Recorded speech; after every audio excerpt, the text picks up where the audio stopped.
Welcome everyone to another video of Vinyl Addict. This is Chili, and on this day in rock, 1963, May 27th, the Freewheelin Bob Dylan was released, so this makes it 60 years old.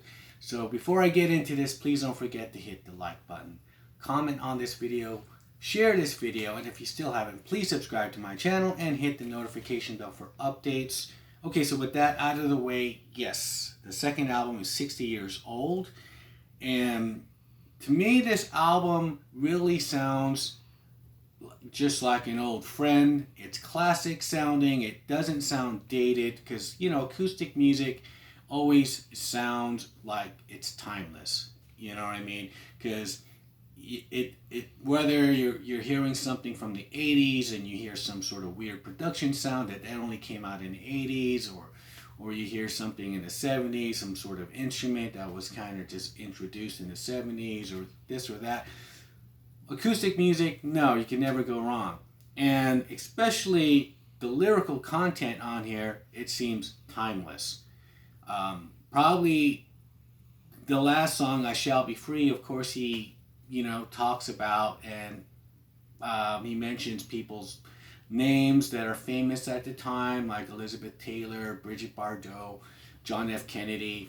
However, it doesn't really make the listener feel like, alienated, because he's speaking about these people, because just the way he's talking about them and reference about them, that he's referring to these people as just a joke, and it could have been anybody, you know what I mean? But it just happened to be, you could just put it in your head, okay, well, that's the Elizabeth Taylor, sort of this actress of our time, or whatever, however, it starts off with Blowin' in the Wind, which is like the big lead-in single, or wasn't a single, but it was a song that's pretty much famous, and it's been connected with the civil rights movement, and it's a protest song, people would call it. Now, he has been in protest during this time, civil rights movements, and participated, and of course he's going to sing his songs that he feels that he just wrote at the time. But I don't feel, and he doesn't feel like they are kind of like civil rights songs. Blowin' in the Wind, he felt, was just a song about him not knowing all the answers. He's 21 writing this stuff, and he's been said to be the spokesperson of a generation, and he's just like, no, I'm not that guy. I don't have all the answers. He said the answers are probably written on a piece of paper, and it's just blowing down the road by the wind. However, compared to the first album, which is just a bunch of cover songs, he wrote like 2 songs on the first one.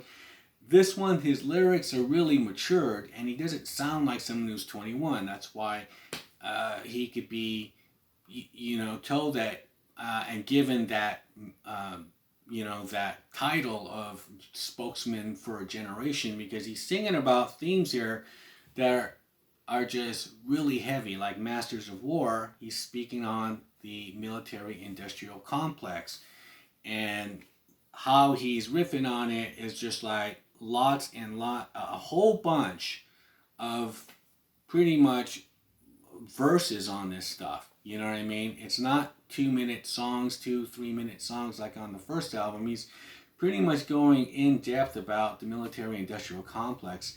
He saw the speech which President Eisenhower was speaking about it on his exit speech in 1961. So he's kind of referring to that, and that's where he got the inspiration. Girl from the North Country is another great song.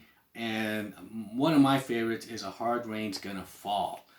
And that one right there, I mean, the lyrics, like I said, the music here is really not important. His lyrics are really the thing that people were always interested about Bob Dylan in these years, these early albums, because you're pretty much hanging on to every word he's saying. And his voice, for me, I like his voice. I never heard I know there's a lot of people who always felt like his voice was annoying. I didn't feel like it was annoying, especially in these albums. They sound perfect. And like, who else could sound like that, And because you don't really care about how his voice sounds, you care about what he's saying, and that's what's more important. And with him, he didn't seem like he had to focus more on his vocal abilities, and he focused less on himself. Because if he focused less on himself, it's more of the message, which is he's trying to get at. And so if people are gonna, not listen to what he's saying because the way his voice is, well, that's unfortunate because they're missing a lot. So Hard Rain's gonna fall. He said the lyrics on there, each line is supposedly would be the first line of a song, and he just never. He has to go back and finish all these lines, all these songs, because each line is each lyric. You know what I mean? Is the first line of a song. So that's what he was talking about on that one.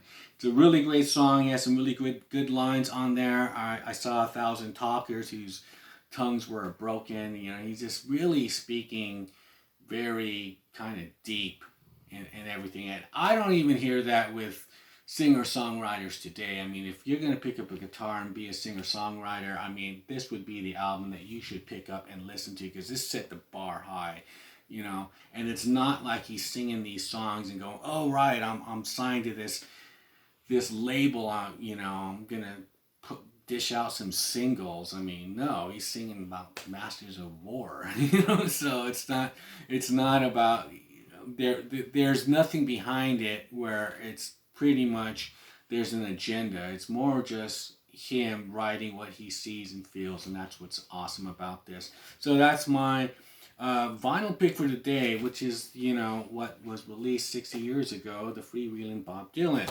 Now let me know what you thought about this album. Do you still think it holds today? I still think it does, because these things are always going to be here. It seems like war, potential war, the powers that be, all that kind of stuff, and it's awesome. So leave me a comment below. With that, I'll shut up, and I'll see you guys on the next one.